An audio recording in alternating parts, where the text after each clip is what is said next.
Hello, আজকে আমি কথা বলবো চা নিয়ে। একদমই তাই, চা নিয়ে। অনেকেই এর আগেও আমার কাছে জানতে চেয়েছে যে কী ধরনের চা খেলে বেসিক্যালি হেলথ বেনিফিটও পাবো এবং সাথে চাটাকে এনজয় করতে পারবো।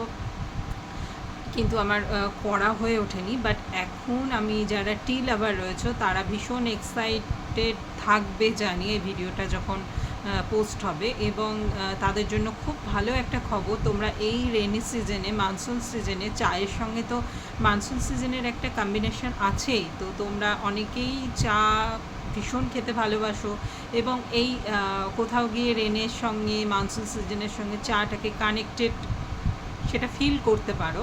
কিন্তু হয় না যে হেলথ কনসিয়াস বা ওয়েট লস প্রসেসে রয়েছি, তো এই জন্য সবসময় হয়তো গ্রিন টি খাচ্ছি বা রেড টি খাচ্ছি, যে ধরনের চা বেসিক্যালি পছন্দ সেইটাকে আমরা স্যাক্রিফাইস করছি। সেটা না করে খুব সুন্দরভাবেই তোমাদের পছন্দের চা, মশলা টি, একদমই তাই, সেটা তোমরা এনজয় করতে পারো এবং খেতেও পারো।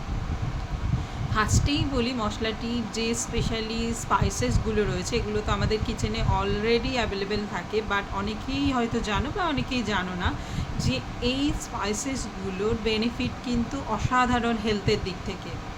তো সেগুলো নিয়ে আর কিছু বলারই নেই। সেই বেনিফিটগুলো পেতে গেলে মশলাটি আমরা খেতেই পারি এবং তাতে কোনো ক্ষতি হবে না, স্পেশালি হেলথের জন্য খুব ভালো বেনিফিশিয়াল যাবে। তো আমরা মশলাটিতে বেসিক্যালি কী কী ইউজ করে থাকি? আমরা জেনারেলি যেটা ইউজ করে থাকি জিঞ্জার, এলাচ, দারচিনি। তো জিঞ্জারের কিন্তু প্রচুর বেনিফিট রয়েছে। জিঞ্জার মেটাবলিজম পাওয়ারকে হাই রাখতে হেল্প করে, ওয়েট লসে হেল্প করে এবং সাথে ডাইজেশনে প্রচুর পরিমাণ হেল্প করে। সাথে সেকেন্ড হচ্ছে সিনামন, মানে দারচিনি। দারচিনি সুগার কন্ট্রোল রাখতে, ব্লাড সুগার লেভেল যাদের কন্ট্রোলে আসে না তাদের জন্য ভীষণ ভালো। পিসিওডি পিসিওএস প্রবলেম যাদের রয়েছে তাদের জন্য ভালো। হরমোনাল যাদের ইনব্যালেন্স হয় তাদের জন্য ভীষণ ভালো। ওয়েট লসও তো হেল্প হয়। তো এবং সাথে এলাচ। এলাচ মানে ভীষণ হেল্পফুল। এলাচ মাউথ ফ্রেশনিংয়ে আমাদের হেল্প করে। মুড সুইং যাদের হতে পারে তাদের জন্য ভীষণ হেল্প করে এবং সাথে অ্যান্টি অক্সিডেন্ট রয়েছে। তো এই ইনগ্রিডিয়েন্টসগুলো নিয়ে আর কিছু বলারই নেই, এগুলো ভীষণ পরিমাণ বেনিফিশিয়াল ফর ইয়োর হেলথ। তো জেনারেলি আমরা মশলাটি খেতেই পারি, কিন্তু মশলাটির প্রসেসিংটা একটু জেনে নিতে হবে যে আমরা কীভাবে খাচ্ছি। অ্যাকচুয়ালি গুড অ্যাওয়েতে বা যে অ্যাওয়েতে খাওয়া দরকার তাতে আমাদের হেলথ বেনিফিশিয়াল হবে, সেই মতো কিন্তু খাওয়া দরকার।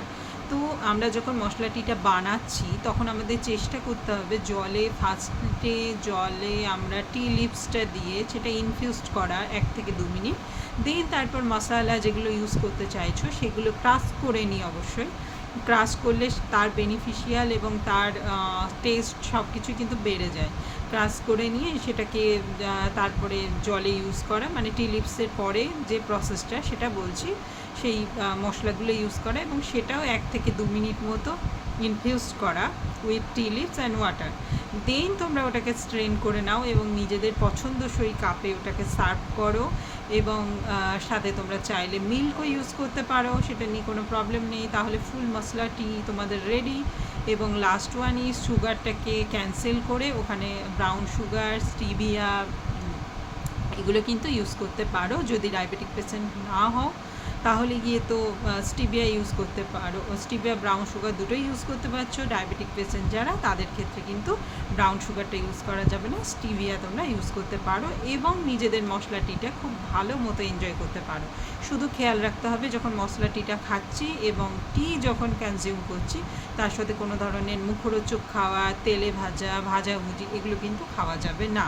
হ্যাঁ, অনেকেই এবার বলবে যে হেলথ কনসিয়াস মেনটেন করে আমরা চায়ের সঙ্গে নাটস খাই বা সিডস খাই, তো স্প্রাউট খেয়ে থাকি, কিন্তু এগুলো খাওয়া খুব ভালো আমি জানি, একদমই তাই। এগুলো হেলথ কনসিয়াস যারা তারাই কিন্তু খায় এবং এগুলো ভীষণ বেনিফিশিয়াল। বাট এগুলো খাচ্ছ কেন?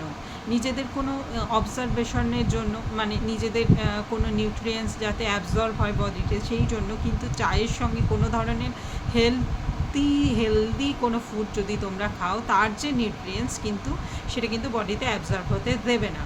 কারণ আমরা সকলেই জানি যে টি কিন্তু আয়রন এবং হিমোগ্লোবিনকে বডিতে পুট অন করতে বা অ্যাবজর্ব হতে বা সেই নিউট্রিয়েন্টসগুলো যেগুলো আয়রন এবং হিমোগ্লোবিন আমাদের ঠিকঠাক বডিতে রাখতে দরকার হয়, সেই নিউট্রিশনগুলোকে চায়ের সঙ্গে যদি সেই ধরনের ফুড খাও তাহলে কিন্তু অ্যাবজর্ব হতে দেবে না। সেই জন্য রিকোয়েস্ট করব যে চায়ের সঙ্গে কোনো ধরনের হেলদি ফুড তোমরা খেও না। 30 মিনিটস গ্যাপিং দিয়ে কিন্তু তোমরা এই ধরনের হেলদি ফুড খেতে পারো। চাটা অনলি খাও, কারণ কি, যে হেলথ বেনিফিশিয়ালের জন্য হেলদি জিনিসগুলো খাচ্ছ, টি কিন্তু তোমাদের সেই বেনিফিটগুলো অ্যাবজর্ব করতে দেবে না বডিতে।